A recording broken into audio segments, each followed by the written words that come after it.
بات دور چلی گئی. میں یہ مسئلہ عرض کر رہا تھا. آج لوگ کہتے ہیں نا فلاں جگہ سے کیا ہو رہا ہے.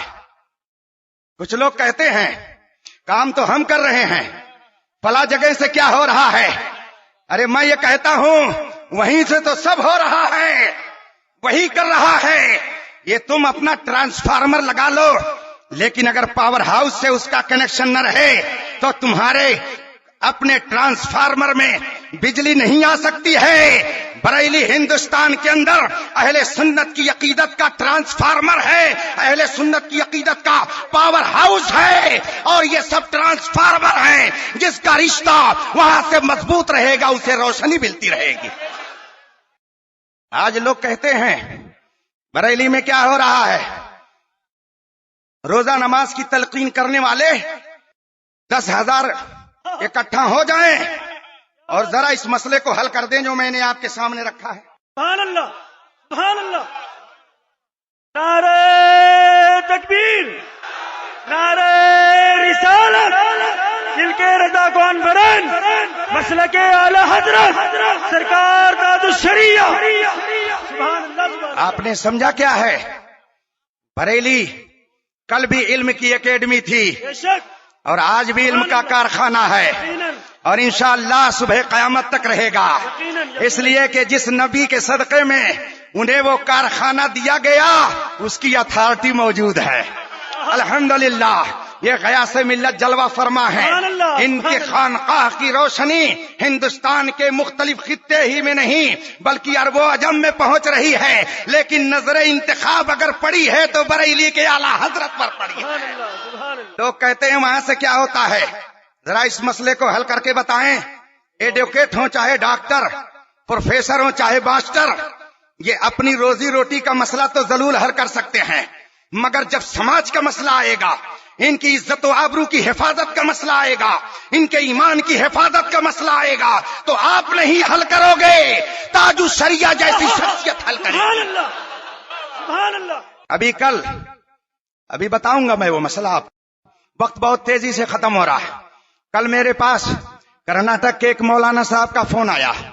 انہوں نے کہا حضرت ایک غیر مسلم گھر کا بچہ, چھوٹا سا بچہ, اور ایک مسلمان نے اس کو گود لیا, اور جس روز اس نے گود لیا اور ابھی اس نے اس کی تھوڑی دیر پرورش کی, 1 دن کا وقت گزرا اور وہ بچہ انتقال کر گیا. اب اس کو غیر مسلم کے ساتھ دے کر کے ان کا سلوک اس کے ساتھ کیا جائے کہ جس نے مسلمان ہو کر کے گود لیا اس مسلمان کے ساتھ اس کو رکھ کر کے مسلمانوں جیسا اس کے ساتھ سلوک کیا جائے. جو لوگ کہتے ہیں بریلی کیا کرتا ہے ان سے جا کے پوچھو, ذرا ان مسائل کا وہ حل پیش کریں. ابھی دل میں تارے نظر آئیں گے, دل میں سمجھ جائیں گے علم کس کو کہتے ہیں, علم کس چیز کا نام ہے. آؤ اسے بریلی کی درسگاہ سے تمہیں عطا کر دیا جائے گا. میرے پاس فون آیا 2 ہفتہ پہلے, اور وہ بھی کسی جاہل کا فون نہیں آیا, عالم کا فون آیا. صرف عالم ہی نہیں تھے, مفتی کا فون آیا. آج کل تو لوگ بے پڑھے لکھے بھی فتویٰ دینے لگتے ہیں. ایک صاحب کا فتویٰ میں نے سنا, مجھے ٹیلی فون سے ایک صاحب نے سنایا, کہا حضرت ایک فتویٰ ذرا سن لیجئے. ہم نے کہا وہ کیا؟ کہا سن تو لیجئے ذرا سا. میں نے کہا سنائیے. تو اس میں کسی نے سوال کیا, حضور یہ بتائیے کہ اگر کوئی شخص مر جائے, کوئی کسی کا قتل ہو جائے, اب وہ مر گیا تو اس کی تصویر لے سکتے ہیں کہ نہیں لے سکتے ہیں؟ لیکن جناب عالی نے بغیر سوچے سمجھے اور جواب دے دیا, چونکہ حدیث میں جاندار کی تصویر کو منع کیا گیا ہے اور وہ جاندار نہیں ہے اس لیے اس کی تصویر لے سکتے ہیں. سبحان اللہ.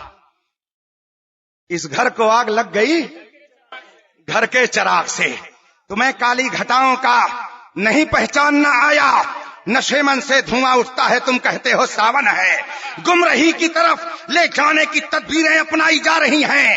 دلدل میں گمراہی کے تم کو ڈالنے کے لیے لوگ لے جانے کی کوشش کر رہے ہیں. ایسے وقت میں تمہارے لیے اگر ہندوستان کے اندر کوئی مینار نور ہے تو سمجھ لو وہ تاج الشریعہ کی ذات. سبحان اللہ, سبحان اللہ. میں نے ان سے پوچھا وہ مسئلہ کیا ہے. مفتی صاحب نے بتایا مسئلہ یہ ہے, امریکہ سے یہ سوال آیا. میں نے ان سے نہیں بتایا کہ یہ سوال ڈائریکٹ میرے پاس اس سے پہلے بھی آ چکا ہے, میں نے ان سے ٹائم لے لیا تھا کہ میں بتاؤں گا. فتاوی رضویہ کا مطالعہ کرنے لگا. جو لوگ آج کہتے ہیں اعلی حضرت کی مخالفت کرنے سے کیا ہوتا ہے، 1 انچ ان کی گاڑی بغیر فتاوی رضویہ کے نہیں چل سکتی ہے. بغیر فتاوی رضویہ کے میں یہ کہتا ہوں کہ کوئی اس زمانے میں مفتی بن ہی نہیں سکتا ہے. مفتی وہی صحیح میں ہوگا جو فتاوی رضویہ کا مطالعہ کما حق کرتا نظر آئے گا. میں نے اس کو الٹنا شروع کیا، اور جب بھی میں الٹتا ہوں فتاوی رضویہ کو، یقین جانیے ایسا لگتا ہے کہ بریلی سے سیدھے امام احمد رضا میری رہنمائی کرتے نظر آ رہے ہیں. مجھے یاد آ جاتا ہے وہ واقعہ جب اعلی حضرت کا انتقال ہوا تو آپ کے انتقال کے 40ویں میں حضرت صدر الشریعہ بدر الطریقہ مصنف بہار شریعت نے اپنا ایک واقعہ بیان کیا تھا. وہ فرماتے ہیں کہ جب اعلی حضرت کا انتقال ہو گیا تو میں بہت رویا کرتا تھا. رات میں رویا کرتا تھا کہ یا اللہ اب مشکل مسائل کون حل کرے گا، ہمارے مشکلات کا حل کون پیش کرے گا، یہ سوچ سوچ کر کے میں رویا کرتا تھا. ایک دن میری قسمت کا ستارہ چمکا اور میں روتے روتے اعلی حضرت کی یاد میں سو گیا. خواب میں اعلی حضرت تشریف لے آئے اور صدر الشریعہ سے فرمایا، اے مولوی امجد علی تمہیں گھبرانے کی ضرورت نہیں ہے، ہم جیسے پہلے تمہاری مدد کیا کرتے تھے اب بھی تمہاری مدد کیا کریں گے. پتہ یہ چلا کہ مومن کامل دنیا سے جانے کے بعد مرتا نہیں ہے، بلکہ دنیا میں جو مر رہے ہوتے ہیں ان کو زندگی کی خیرات دیتا نظر آتا ہے. سبحان اللہ. ہمارے سامنے یہ واقعہ موجود ہے. میں نے فتاوی رضویہ کو الٹنا شروع کیا، 1 ورق الٹا، 2 ورق الٹا، یہ جلد الٹا، وہ جلد الٹا، اور اتفاق سے بالکل اسی طریقے کا ایک مسئلہ فتاوی رضویہ میں مجھ کو ملا اور مجھے کچھ روشنی نظر آئی کہ شاید اس سے یہ مسئلہ حل ہو جائے. مسئلہ اعلی حضرت نے اس میں یہ لکھا تھا کہ اگر کوئی جنون میں ہو گیا، پاگل ہو گیا، اس کا دماغ ختم ہو گیا، پاگل پن میں دن بھی گزر رہا ہے، رات بھی گزر رہی ہے، صبح بھی گزر رہی ہے، شام بھی گزر رہی ہے، پاگل پن اس کا بڑھتا جا رہا ہے، اب اس کی بیوی کیا کرے. میں نے جب یہ مسئلہ پڑھا میری روح جھوم اٹھی. اے امام تو نے کوئی گوشہ تنہا تشنا نہیں چھوڑا ہے اور عقیدت والوں کے لیے تم نے رہنمائی کا ایک مینار نور قائم کر دیا ہے. میں نے جب اس مسئلے کو پڑھا میری روح جھوم اٹھی. میں سمجھ گیا کہ اس مسئلے سے ضرور یہ کوما کا مسئلہ حل ہوتا نظر آئے گا. صبح ہوئی، میں نے سوچا ابھی تو میں طفل مکتب ہوں، میری کوئی حیثیت نہیں، لیکن جس آستانے سے جڑا ہوں الحمدللہ اس نے باحیثیت بنا دیا ہے اور یہ کر دیا ہے مجھے کہ جب تک بکے نہ تھے تو کوئی پوچھتا نہ تھا، تو نے مجھے خرید کے انمول کر دیا. میں صبح کا انتظار کرتا رہا. صبح ہوئی، میں نے حضور محدث کبیر نائب قاضی القضات فی الہند ممتاز العلماء سلطان الاساتذہ حضرت علامہ محدث کبیر دامت برکاتہم العالیہ کی خدمت میں فون کیا. میں نے کہا حضور امریکہ کا یہ مسئلہ ہے اور بہت ہی مشکل ہے، وہاں پہ علماء پریشان ہیں کہ کیا اس عورت کے گزر بسر کے لیے کوئی سامان فراہم شریعت کرتی ہے. میں نے کہا جب حضور محدث کبیر سے تو آپ نے فرمایا ہاں اس طریقے کا مسئلہ ہونا چاہیے، یہ تو بہت مشکل مسئلہ ہے. میں نے عرض کیا حضور فتاوی رضویہ میں اعلی حضرت نے یہ تحریر فرمایا ہے، کیا اس سے روشنی نہیں ملتی ہے؟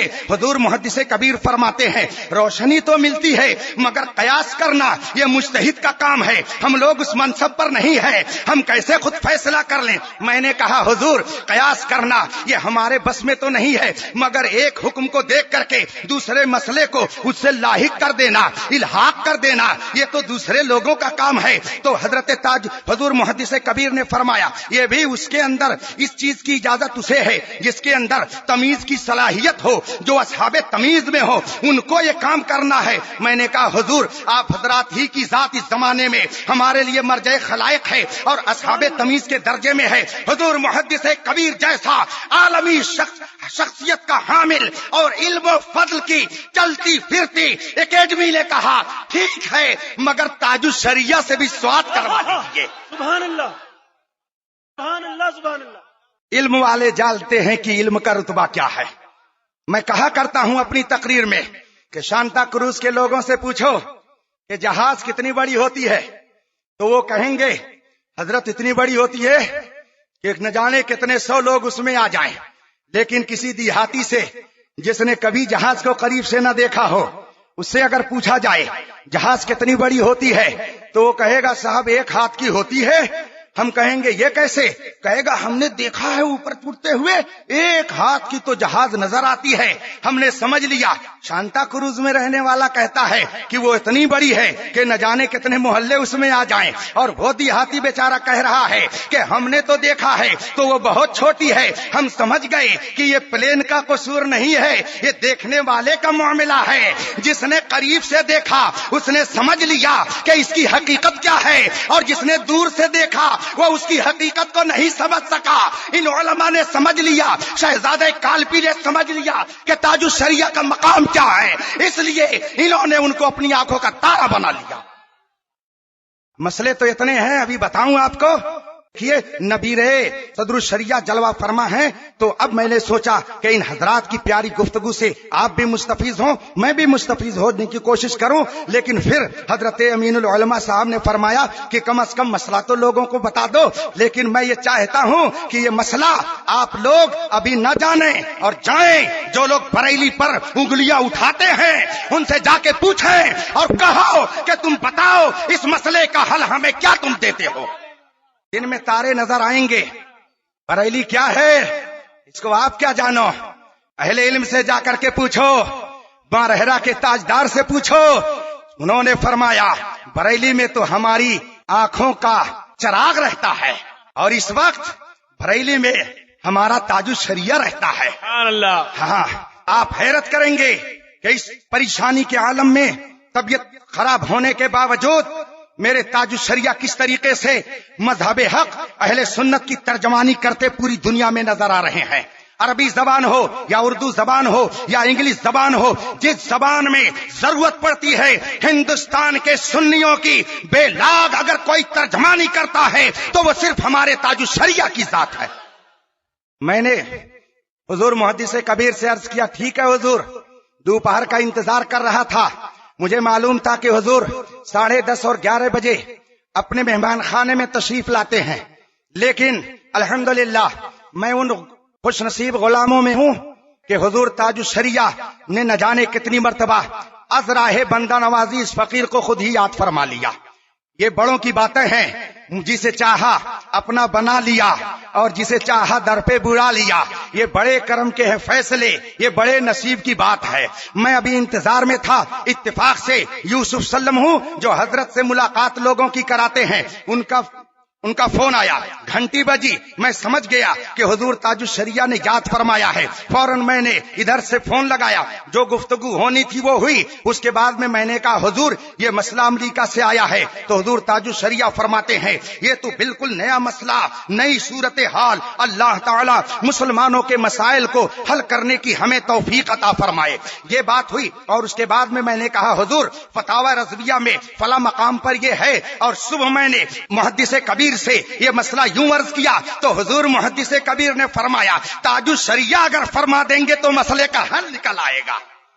چنانچہ حضور تاج الشریعہ کے سامنے بہت دیر تک جو گفتگو ہوئی اور اس کے مختلف گوشے سامنے آئے تو آپ نے اس کی روشنی میں فرمایا کہ ٹھیک ہے، امریکہ کے اس مسئلے کا حل یہی ہے کہ اگر وہاں سے فون آئے تو ان کو بتا دیجئے کہ وہاں کا جو سب سے بڑا عالم دین سنی جماعت کا ہے، اور اگر وہ نہیں تو وہاں کا اگر کوئی قاضی سنی قاضی ہے تو اس کے سامنے اور لڑکی وہ اپنا مسئلہ لے جائے، اور وہ قاضی شریعت اس مسئلے کو دیکھ کر کے اور مقدمات کی پوری تفتیش کرنے کے بعد اگر وہ نکاح ختم کر دے گا تو اس لڑکی کے لیے کہیں گزر بسر کا کوئی سہارا ضرور ہوتا نظر آئے گا.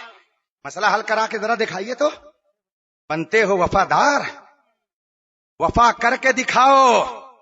کہنے کی وفا اور ہے، کرنے کی وفا اور. اس لیے مسلک اعلی حضرت کا نعرہ لگانے کے لیے اگر آپ تیار ہیں تو میری آپ سے ایک گزارش ہے کہ امام احمد رضا کی کتابوں کو عام کیجئے، ان کے پیغام کو عام کیجئے.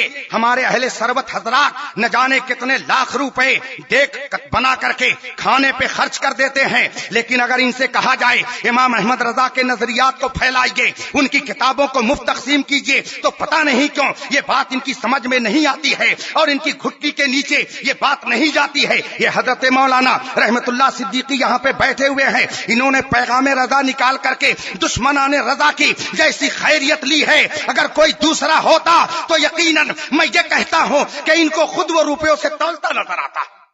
لیکن آپ کی بے حسی کا عالم یہ ہے کہ ان کی کتاب ابھی تک لوگ لینے کے لیے نہیں تیار ہیں، اور نعرہ لگائیں گے کہ ہم مسلک اعلیٰ حضرت کے وفادار ہیں. وفاداری کا تقاضا یہ ہے کہ امام احمد رضا کی تعلیم کو عام کیجیے، نمازوں کی پابندی کیجیے. امام احمد رضا نے اپنے آخری وقت تک کرسی پہ بیٹھ کر کے لوگوں کے سہارے سے خانہ خدا میں حاضری دے کر کے یہ بتا دیا ہے کہ مرتے وقت تک مومن سے نماز معاف نہیں ہو سکتی ہے.